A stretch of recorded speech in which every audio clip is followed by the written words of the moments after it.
Hola chicos, buenas noches. Pues vamos a darle continuidad a esta sesión quinta de la materia de filosofía.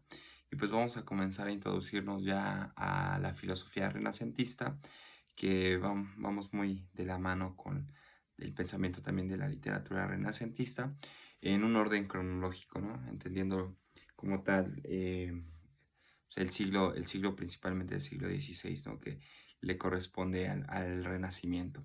Y bien, la filosofía medieval, lo que lo antecede ya a partir del siglo XV hasta finales del siglo, perdón, a partir del siglo V a finales del siglo XV, es un pensamiento totalmente teocentrista, ¿no? A donde la teología o el estudio del Dios es centrado absolutamente gracias al pensamiento de Tomás de Aquino y de Agustín. Sin embargo, comenzamos ya a finales del siglo XIII, principalmente en Italia, pues una nueva forma de asimilar como tal el propio mundo. Un mundo que está entendido en tres clasificaciones o tres partes importantes que corresponden al interés de la filosofía renacentista. El primero, pues, es las ciencias naturales o la naturaleza tal cual, a donde vamos a encontrar, por ejemplo, el estudio de Kepler, el estudio también de Nicolás Copérnico, de Nicolás Copérnico, de Giordano Bruno. Por otra parte, vamos a encontrar la cuestión de las ciencias de la moralidad, el buen actuar, el buen hacer. Vamos a encontrar principalmente a los pensadores como em, Tomás Moro en la obra Utopía, una palabra utopía que es introducida al lenguaje gracias por este pensador Tomás Moro, que significa por su etimología en ningún lugar, ¿no? Contrario a distopía, que significa lo no deseado. También por otra parte, pues tenemos esta cuestión de la filosofía política, y aquí vamos a encontrar a un pensadores como Nicolás Maquiavelo con su obra El Príncipe, que es un tratado para el bien gobernar. Fue un regalo que les dio a la familia Medici después de haber sido exiliado de su propia ciudad. Y por otra parte tenemos a Thomas Hobbes con su obra El Leviatán, propia de una necesidad entre una forma de asimilar como tal o esta bestia de las múltiples cabezas como un estado, ¿no? Como un sistema que va a criticar duramente Thomas Hobbes, ¿no? Pero que también se ve necesaria hacia una forma de regular el comportamiento o del hombre, ¿no? Para Thomas Hobbes, pues el hombre era naturalmente malo, ¿no? Por eso esta frase de Homo mini lupus, que significa el hombre es el lobo del hombre. Bien, entendiendo estas tres clasificaciones del pensamiento renacentista en las ciencias de la naturaleza, em, las ciencias de la moralidad y las ciencias de la política, pues vamos a comenzar a entender como tal qué es el humanismo renacentista. Bien, uno de los personajes o de los filósofos que empiezan a fisurar el pensamiento teológico y que es padre de la filosofía moderna y que surge aquí en la época del Renacimiento, es René Descartes o René Descartes. Nace en Francia, pero pues vive gran parte de su vida huyendo de la Inquisición, y muere en Países Bajos. Eh, Me parece que estuvo viviendo gran tiempo en Ámsterdam. Entonces, René Descartes escribió uno de los libros más importantes de la filosofía, que se llama El discurso del método. El discurso del método, pues, es un libro muy pequeño, que por cierto, eh, muchos de los traductores que se han dedicado a transcribir el pensamiento de René Descartes al español, llegan a este punto de encuentro de decir que realmente la lengua francesa en la que se escribió desentona demasiado, ¿no? Con lo que se pretende traducir al español, ¿no? Dice, la otra vez estaba leyendo una traducción, ya debería citar al autor, no lo recuerdo, pero que menciona, ¿no? Que no es nuestra lengua no nos permite asimilar el pensamiento de René Descartes. Y bien, para René Descartes, pues un racionalista, ¿no? Desde la primera página se posiciona como un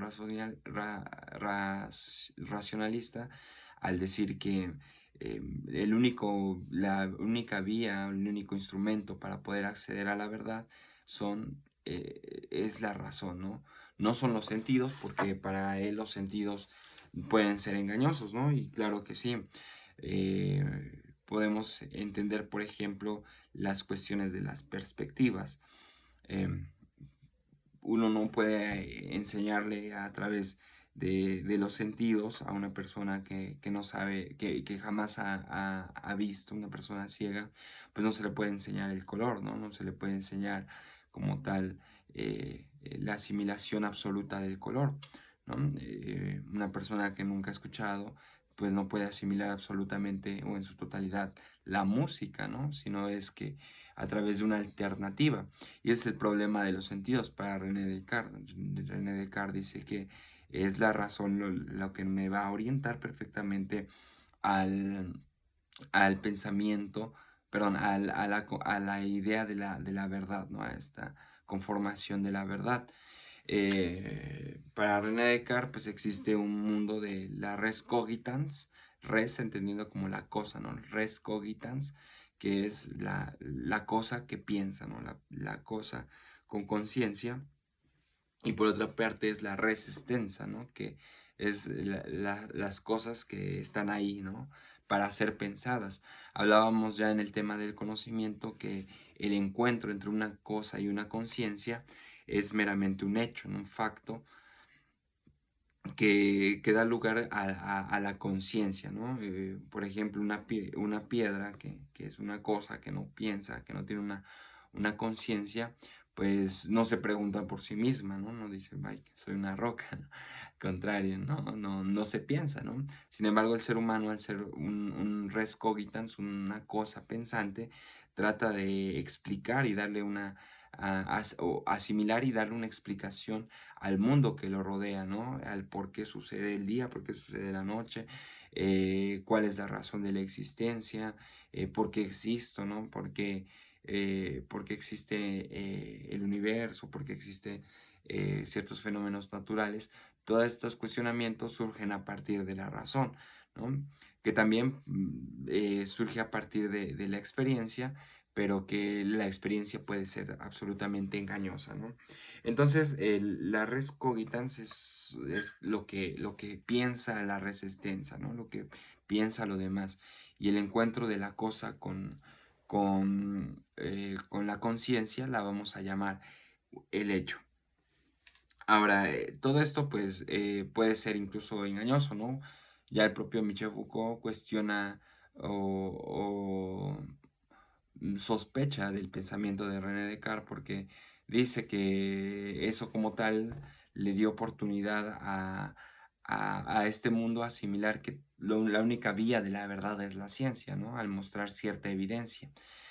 Coloca más allá como tal, antepone el pensamiento de René Descartes, el hecho, ¿no? Como una evidencia. Entonces, si dentro del lenguaje de cientificista no encontramos una evidencia que avale absolutamente el hecho, ¿no? Por ejemplo, en uno de los ejemplos más sencillos, ¿no?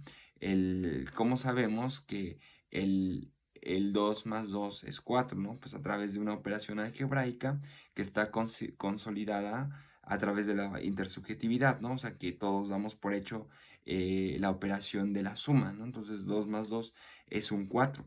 Y como tal, esta respuesta presenta una evidencia, ¿no? Un procedimiento que es absolutamente comprobable. Entonces, ese es un problema que ya más adelante la escuela de Frankfurt, propio Michel Foucault también va a cuestionar y que es necesario entender, ¿no? Porque este carácter cientificista, pues, se prolonga absolutamente, ¿no? Por ejemplo, ya en el periodo va a tener fuerte influencia en el periodo de la Ilustración. Bien, la filosofía renacentista como tal en la política permitió asimilar una nueva conformación de las sociedades, ya no entendida como los estamentos, como lo habíamos visto en las jerarquías sociales de la Edad Media, ¿no? Que hasta arriba estaba colocado el rey, en la parte media el clero y también los nobles, y ya por debajo la multitud, ¿no? El vulgo, el pueblo, conformado por el campesinado y los siervos, ¿no? Que daban vasallaje al propio rey. Y pues sus pocas ganancias como tal, pues eran comerciadas ya en el reino o asimiladas a modo de intercambio, de trueque. Entonces, estas nuevas formas de sociedades ya se van destituyendo, van disolviéndose ya en la historicidad y da comienzo a una sociedad de carácter civilizado, ¿no? De carácter ordenado, como si este caos fuese estructurado como una forma por igual, ¿no? El hombre como el centro del universo, entonces el hombre como especie como por un igual. Sin embargo, pues ni hablar, ¿no? Que por estos siglos ya se estaba consolidando una de las clases importantes que va a tener lugar más adelante en la historia, que es la clase burguesa, em, que va a consolidarse, ¿no? Como una clase social imperiante, ¿no? Pero durante el Renacimiento, pues había un afán de querer congregar como tal el mayor conocimiento posible, ¿no? Más allá de una acumulación, ¿no? Y como tal aquí también ya está permitida el acceso a la educación, ya no solamente para los nobles, ¿no? Ni tampoco para los clérigos, sino que para una sociedad en general, pues se empiezan a aperturar instituciones que le permiten a los demás sujetos ya no simplemente conducirse dentro de su propia clase o condición social, sino que le permite asumirse como un individuo más en el universo y construir un proyecto, ¿no? Entonces, es así como el Renacimiento empieza a tener una figura muy importante. Perdón, el Renacimiento empieza a consolidar a figuras importantes, tales como, por ejemplo, Nicolás Maquiavelo, como el propio Leonardo da Vinci, Erasmo de Rotterdam, Nicolás Copérnico, Francis Bacon, Tomás Moro, Giordano Bruno, Klepper, entre otros personajes importantes de los cuales vamos a ir platicando poco a poco más adelante en las sesiones. Pues bien, esto es un panorama muy general de lo que es la introducción de la filosofía medieval y sobre todo darle mucha importancia al pensamiento de René Descartes en esta obra titulada El discurso del método, para poder entender como tal ya el racionalismo de Descartes. Pues bien, esta fue la quinta sesión en una acotación muy breve y pues nos vamos a ver en la próxima sesión. Hasta luego.